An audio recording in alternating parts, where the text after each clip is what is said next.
How do you get the timing right around selling your business? The answer probably isn't what you expect. I'm Lexi Grant, and you're listening to They Got Acquired. Before we get started, here's one of the ways we help founders. If you'd like to sell your business, we'll match you with an M&A advisor, a broker, or a banker who can help. And if you don't know the difference between those three, that's totally okay. We can help you figure out what you need. We've curated a network of vetted professionals, and we would love to introduce you to someone you can really trust. We'll match you with a broker who has experience selling your type of business and who comes recommended by other founders. This is a free service for business owners, so go to theygotacquired.com/advisor and ask us for an introduction. That's theygotacquired.com/advisor.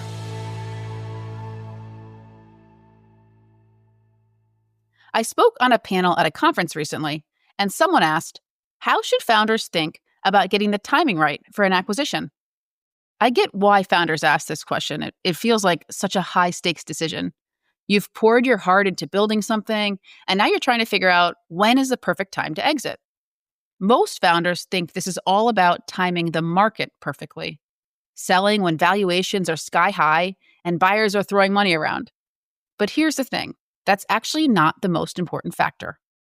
After talking to hundreds of founders who've successfully sold businesses, we've identified 3 key factors that determine the best time to sell. Market timing is just one of them. So let's break this down, and I'm going to go in order of importance. Factor 1, your business performance. And this is the big one. The health and trajectory of your business, it's by far the most important factor when deciding when to sell. You want to be in a place where revenue is strong, profit looks good, and you're growing year over year. Think of it this way. A business with overall poor performance or a poor foundation probably won't sell for much when the market's great, and it probably won't sell for much when the market's struggling. And I want to call out the growth piece specifically. We talk more about this in another episode, just about how much growth impacts valuation, but know this, buyers like growth. They aren't just buying what you've done, they're betting on the future potential of what you've built. It's common for founders to underestimate the importance of growth. Many of us want to keep pushing when things are going well and get the most out of the opportunity.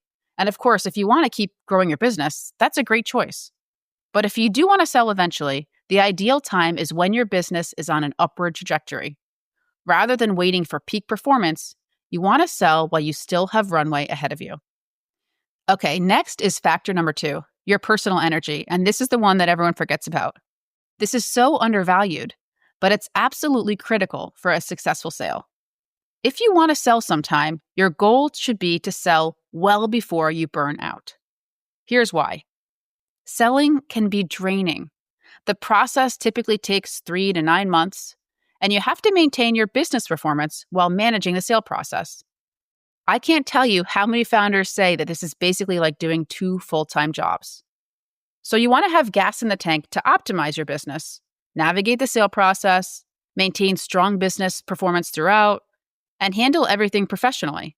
Plus, you might also have an earnout where you work for your buyer afterward. Now, what if you're already burned out, but your business performance doesn't justify the sale price you're hoping for? First, I will say that you're not alone. Especially after the last few years we've had, there are a lot of founders in this situation. So here's some tough love. It still might be time to sell. Unless you feel very confident, not just optimistic, but actually confident, that your business will improve over the next year, it might make sense to sell now.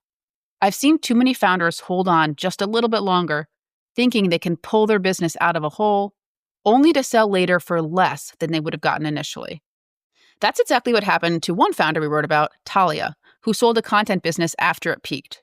She lost enthusiasm for it, but she held on thinking she could improve things. Instead, the business declined alongside her energy, and she ended up selling for half her original valuation. Next up is the third factor, market timing. So finally, let's talk about what most founders think is the most important piece, market conditions. Market conditions absolutely affect sale prices. We see this in our coverage of online companies that sold between 2020 and 2022. Many of those businesses had crazy sale multiples. We've actually gotten to the point in our stories where we basically add a disclaimer to these stories that says, hey, valuations for certain online businesses were a bit nuts during this pandemic time, and they've since normalized, so don't expect to see similar sale multiples now. But here's the thing about market timing. It's completely out of your control, and it's also not as important as your business performance and your personal energy. When the stars do align, when your business is healthy, your energy is good, and you can lean on favorable market conditions, that's where the really impressive sale prices happen. I think about Sharon Gillenwater, who sold her SaaS, Boardroom Insiders, in 2022 when multiples were high. She had anticipated that those multiples would correct, which is why she decided to sell at that time. But the health of her business and her energy were already in a good place. She layered market timing on top of those fundamentals. So don't wait for perfect market conditions. Great businesses find buyers in any market, and your personal situation just won't wait.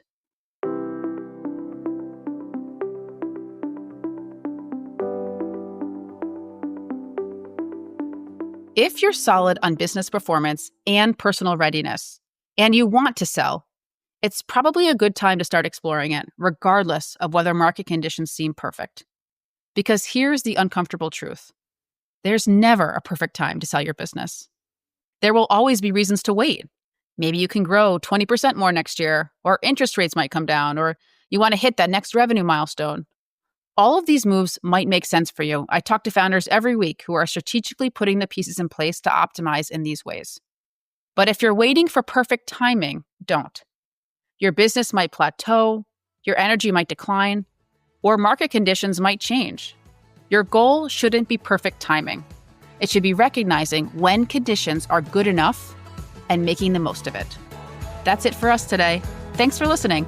We'll see you next time.